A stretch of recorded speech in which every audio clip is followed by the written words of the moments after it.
வணக்கம். மற்றொரு விழிப்புணர்வு செய்தி என்னவென்றால், அதாவது முன்பெல்லாம் நம்ம குழந்தைகளா இருக்கும்போது, அப்போ காங்கலன்னு வச்சுக்கோங்களேன். ஒரு 1/2 மணி நேரம் பையனை காணோம், பிள்ளைய காணோம் அப்படின்னு. அதாவது 10 நிமிஷம் காணோம் கூட வச்சுக்கலாம். உடனே பிள்ளைய காணோம், பையனை காணோம்னு சொல்லி அந்த தெரு ஃபுல்லா அலறி அடிச்சு தேடுவாங்க. அது ஒரு பக்கத்தான் நடந்துச்சு. ஆனால் இப்போ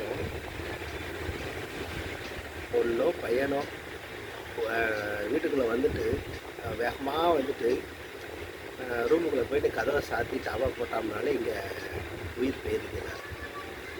அந்த மாதிரி ஏன்னா நிறைய பேர் இன்னைக்கு ஏதாவது ஒரு தப்பு பண்ணியிருக்காங்க. ஒன்று ஆன்லைன் மூலமாக ரம்மி விளையாண்டு தோற்று அதில் சூசைட் பண்ணியிருக்காங்க.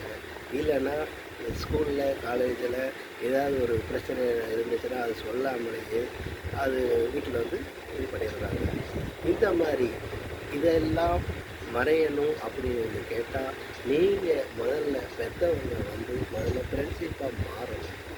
அப்போ ஃப்ரெண்ட்ஷிப்பாக மாறணும்னா இன்றைக்கி அவங்கள்ட்ட அன்பாக பேசி பழகி எல்லாம் உங்களோட வேலை நிறைய இருக்கும். நான் இல்லைன்னு சொல்லவே இல்லை. காலையில் இருந்து நைட்டு விடிய வேலை இருக்கதான் செய்யும். ஆனால் அந்த குழந்தைகளை பராமரிக்கிறத கொஞ்சம் கவனம் செலுத்த வேண்டும்.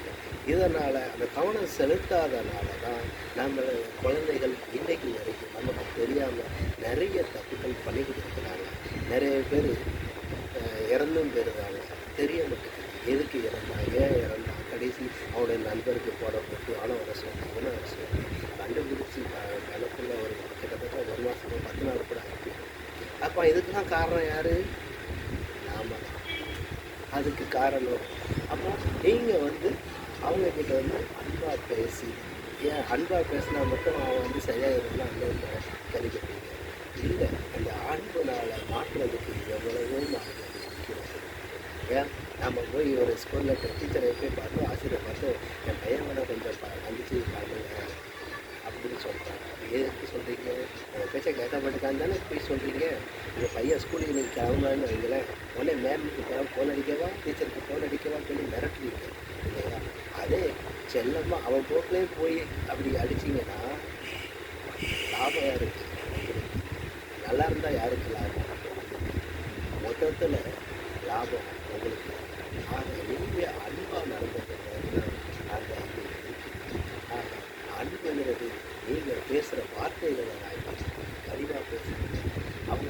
அவங்க ரூட்டே போய் அவங்கள மனசில் குறைகளை அப்பப்போ டெய்லி பேசி என்னடா என்ன வேலை எல்லாம் கேட்டு வச்சு சுராசிரியமாக இருந்தால் மட்டுமே இன்றைக்கி உள்ள குழந்தைகளை நாம் பராமரிக்க முடியும். எனக்கு என்ன அப்படின்னு சொல்லி போனால் அவனுக்கு என்ன அப்படி சொல்லி அவங்க ஆக குழந்தைகளை வளர்க்குறதுக்கு சரி, கவனமாக இருக்கணும், அன்பாக இருக்கணும், பாசமாக இருக்கணும். இதெல்லாம் தெரிஞ்சுக்கணும். கொஞ்சம் நீங்களும் பொறுமையாக போகணும். வாழ்க்கையை வாழத்தான் அதை விட்டு கொடுத்து வாழ தெரிஞ்சு பழகிங்கிறது சொல்லியிருக்காங்க.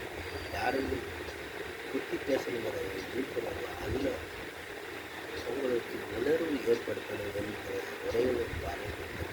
எல்லோரும் திருந்த வேண்டும், நான் சொல்லிதான் திருந்த வேண்டும் அல்ல, எல்லோருக்கும் அந்த உணர்வினை ஏற்படுத்தவே ஒரு விழிப்புணர்வு செலுத்தப்பட்டது என்று சொல்லிக்கொண்டு பெருமை அடைகிறேன்.